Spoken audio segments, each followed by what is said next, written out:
Camerounaises, Camerounais, mes chers compatriotes, le Conseil constitutionnel vient de déclarer M. Paul Biya vainqueur de l'élection présidentielle du 7 octobre 2018. Cette victoire lui est attribuée sur la base de ce document. Le procès verbal des travaux de la Commission nationale de recensement général des votes. Mais ce document, pourtant officiel, contient des chiffres qui sont faux. Tenez par exemple, dans le centre, il est attribué à M. Biya 331 719 voix. Mais quand on additionne les voix obtenues par ce candidat dans les différents départements du centre, il obtient ou obtiendrait 475 231 voix. On attribue à Maurice Kamto, votre humble serviteur, 12 936 voix. Quand on additionne les chiffres que j'ai obtenus dans les différents départements du centre, le total fait 102 604 voix.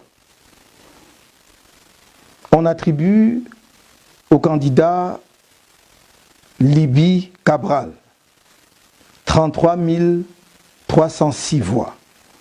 Mais quand on additionne les voix obtenues par ce candidat dans divers départements du centre, il obtiendrait en réalité 65 004 voix. Et ce ne sont pas les seuls exemples de faux chiffres contenus dans ce document. C'est dire qu'on ne peut pas aujourd'hui, sur la base des résultats sortis des urnes le 7 octobre 2018, proclamer M. Paul Biya vainqueur de cette élection. On peut d'autant moins le faire que nos propres chiffres consolidés donnent les résultats contenus dans ce document que, bien entendu, nous mettrons à la disposition du public. Et suivant la compilation que nous avons faite des chiffres sortis des bureaux de vote le 7 octobre 2018, les résultats de l'élection présidentielle sont les suivants. Maurice Kamto, 1 320 824 voix, soit 39,74%. Paul Biya, 1 278 514 voix, soit 38,47%. Cabral Libby, 349 423 voix, soit 10,51%. Yoshua aussi, 189 878 voix, soit 5,71%. Ndamjoya Adamou, 70 878 voix, soit 2,13%.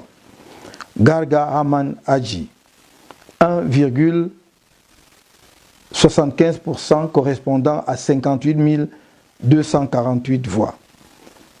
Difor Franklin, 23 687 voix, soit 0,71%.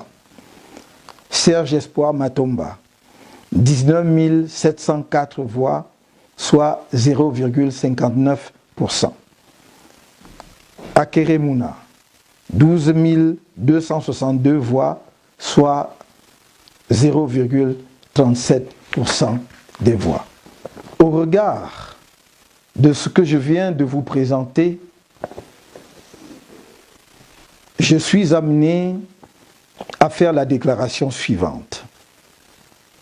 Camerounaises, Camerounais, chers compatriotes, l'élection présidentielle du 7 octobre 2018, à l'issue de laquelle vous m'avez confié la conduite des affaires de la nation pour le prochain mandat présidentiel, s'est tenue dans des conditions particulièrement difficiles.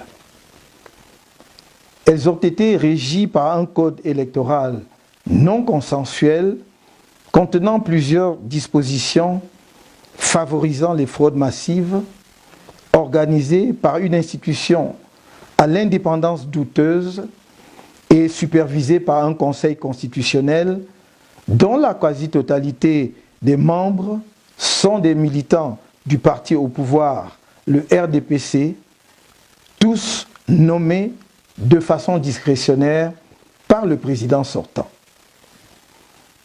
À ce déséquilibre institutionnel s'est ajouté un climat sécuritaire délétère.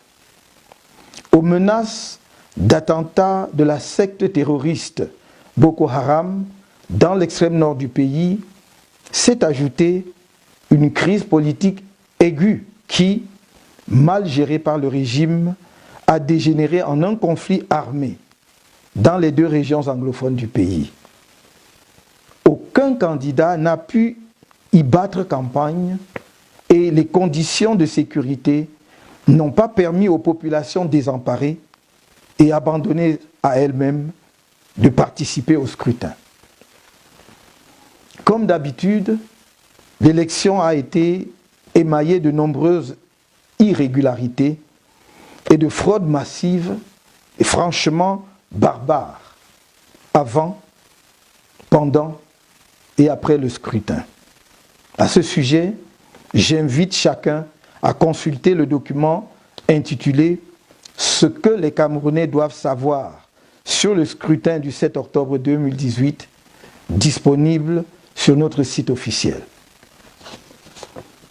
Durant les 2 jours d'audience au Conseil constitutionnel, concernant nos revendications, nous avons été en mesure de montrer à l'opinion nationale et internationale que les résultats de cette élection, que le pouvoir vient de proclamer à la faveur de M. Paul Biya, sont basés sur de fausses données fabriquées avec l'assistance d'informaticiens et de statisticiens à la solde du régime. Ces résultats n'ont rien à voir avec ce qui s'est passé sur le terrain le 7 octobre 2018.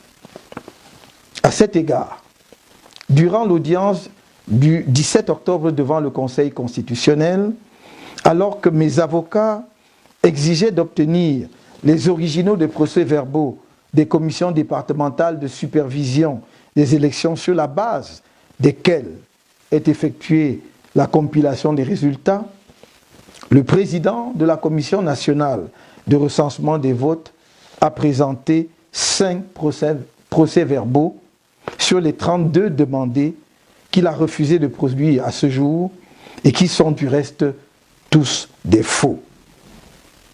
Sur 5 des procès-verbaux finalement présentés, 4 se sont avérés effectivement faux.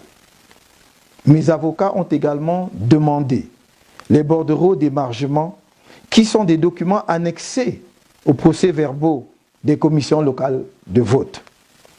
Ces bordereaux d'émargement, détenus par ELECAM, constituent des preuves irréfutables pour déterminer ceux qui ont effectivement voté. Cette requête a été également rejetée. Pour montrer l'enchevêtrement de toutes les institutions en charge des élections sous le contrôle d'un individu, le chef de l'État, par ailleurs candidat à cette élection, il suffit de relever que, selon le code électoral, un membre du Conseil constitutionnel est nommé président de la Commission nationale de recensement des votes par le président du dit Conseil.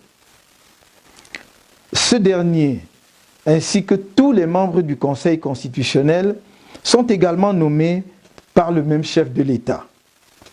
Il en est de même de tous les membres du supposé organe indépendant de gestion des élections, Elections Cameroun, couramment appelé ELECAM, auquel il faut enfin ajouter le ministère chargé de l'administration territoriale. En dépit de ce déséquilibre, et si l'on s'en tient aux procès-verbaux issus des bureaux de vote dans les parties du pays où l'élection s'est déroulée dans des conditions à peu près acceptables, et même dans les zones où le bourrage des urnes par le RDPC était systématique, il apparaît que le peuple camerounais a porté son choix majoritairement sur mon humble personne. La coalition et moi-même continuons dès lors de revendiquer ma victoire à cette élection, conformément à la vérité des urnes au soir du 7 octobre 2018. Les résultats proclamés ce 22 octobre 2018 par un Conseil constitutionnel dont la crédibilité et l'impartialité ont été mises à mal lors du contentieux électoral ne traduisent nullement la volonté du peuple camerounais souverain. Au regard de ce qui précède, nous rejetons solennellement et catégoriquement ces résultats fabriqués et refusons de reconnaître la légitimité du chef de l'État ainsi désigné par ses obligés et non par les électeurs camerounais. Respectueux de la volonté du peuple, nous entendons assumer la mission qu'il nous a confiée. Dans cet esprit, nous attendons rester auprès du peuple camerounais et défendre avec lui sa victoire. Le Conseil constitutionnel ayant refusé de comparer les résultats sortis des urnes, bureau de vote par bureau de vote, avec ceux concoctés dans les officines du parti au pouvoir, nous utiliserons tous les moyens de droit pour faire rétablir la vérité des urnes. J'en appelle au peuple camerounais à rester mobilisé et à une résistance déterminée à la forfaiture. Vive le Cameroun!